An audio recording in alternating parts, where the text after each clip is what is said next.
vous pouvez savoir à l'avance si une personne aura du succès ou non, simplement en observant si lorsqu'elle échoue, elle pense d'abord que c'est de sa faute, au lieu de mettre la faute sur les autres. Si cette personne se dit « j'ai échoué à cause des autres », alors elle n'a aucune chance d'y arriver. Si vous réussissez, chaque erreur que vous aurez faite fera partie de votre légende. Si vous échouez, vous pourrez tout jeter à la poubelle.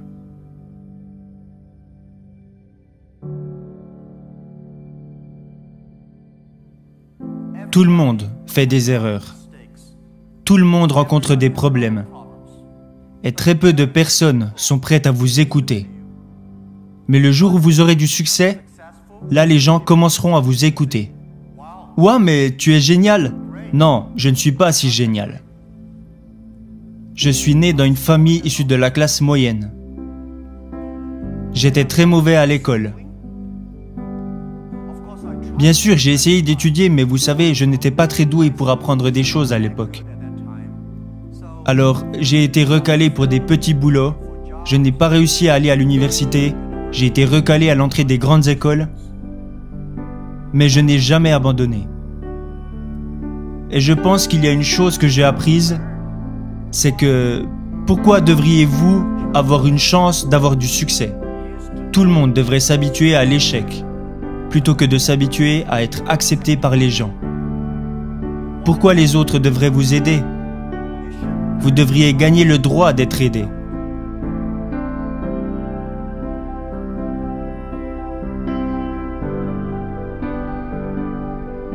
Alors, ce que j'ai appris, c'est de ne jamais abandonner. Je me disais, mon opportunité n'est pas encore arrivée pour le moment. Et quand vous entendez tout le monde se plaindre, c'est là que vous trouvez votre opportunité.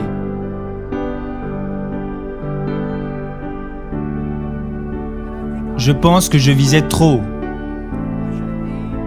J'aurais plutôt dû essayer d'accompagner et d'aider les autres autour de moi.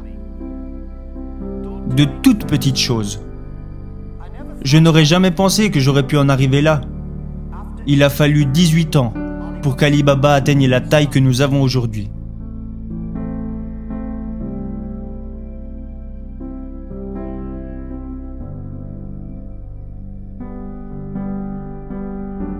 Et je n'ai pas réussi parce que je suis intelligent. Je ne me considère pas comme quelqu'un d'intelligent. Mais j'ai travaillé avec beaucoup de personnes qui étaient très intelligentes. Et la plupart des personnes intelligentes arrivent à rendre facile des choses qui sont pour vous difficiles.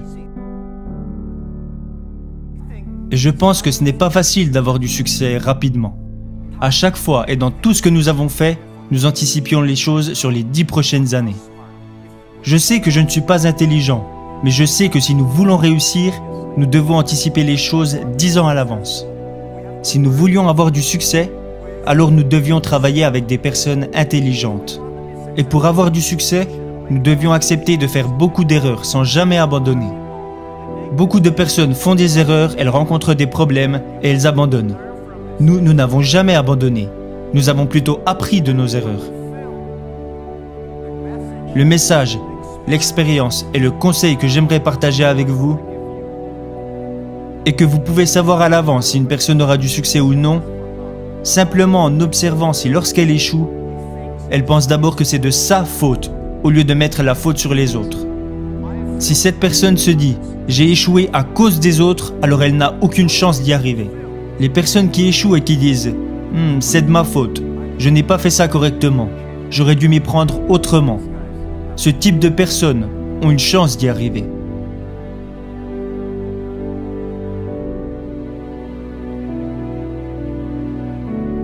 Alors j'ai beaucoup appris des personnes qui échouent. J'ai beaucoup appris des personnes qui font des erreurs et j'ai encore plus appris de mes propres erreurs. Ça, c'est ma philosophie. Quand j'échoue, je me dis « ce n'est pas grave, au moins j'aurais essayé ». Quand je réussis, je me dis « waouh, je n'aurais jamais pensé que ça marcherait ». Cette attitude me rend très positif et optimiste.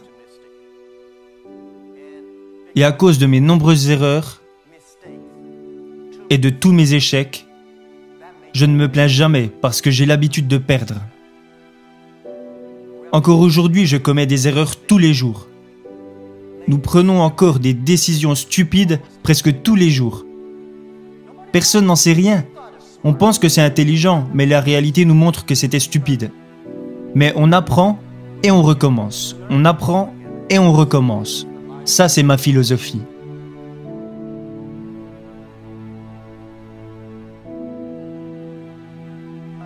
Alibaba a vu le jour sans argent, sans technologie et sans employés.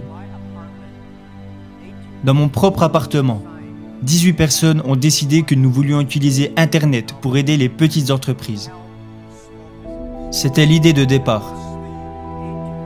En 18 ans, nous sommes passés de 18 personnes à aujourd'hui presque 60 000 personnes. Ce ne fut vraiment pas facile. Mais nous avons survécu. Aujourd'hui, nous sommes une des plus grosses entreprises de l'Internet au monde. Je pense que nous avons été chanceux. Nous avons fait beaucoup d'erreurs, mais nous avons quand même survécu. Alors comment continuer à être chanceux?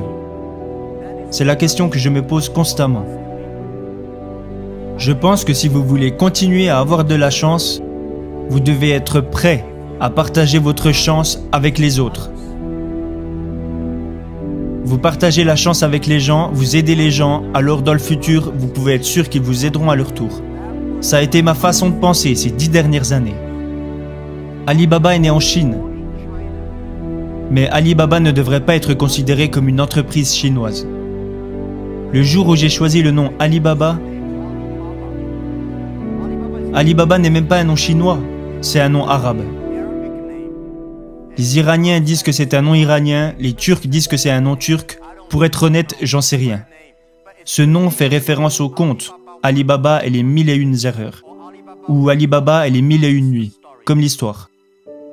Nous voulions faire de cette entreprise une entreprise qui a vu le jour en Chine au service du monde, au service de toutes les jeunes entreprises de la planète.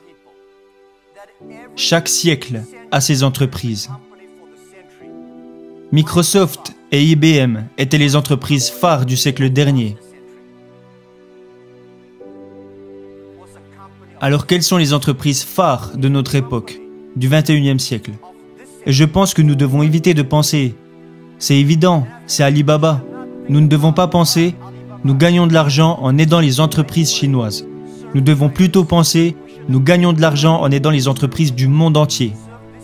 Nous sommes au service de notre époque. C'est seulement en pensant de la sorte que nous pourrons faire plus.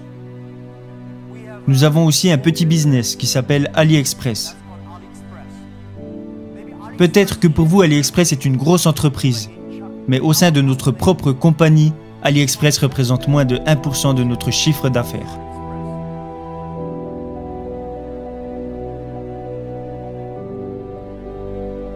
Notre entreprise aujourd'hui est immense. Comparé à ce que nous étions hier, nous sommes immenses, mais comparé à ce que nous serons demain, nous sommes encore des bébés. Le monde change si vite. Nous voulons faire d'Alibaba une des plus grosses entreprises de notre époque. Nous voulons qu'Alibaba aide à la croissance de toutes les petites et moyennes entreprises de la planète. Ça, c'est ce que nous voulons accomplir.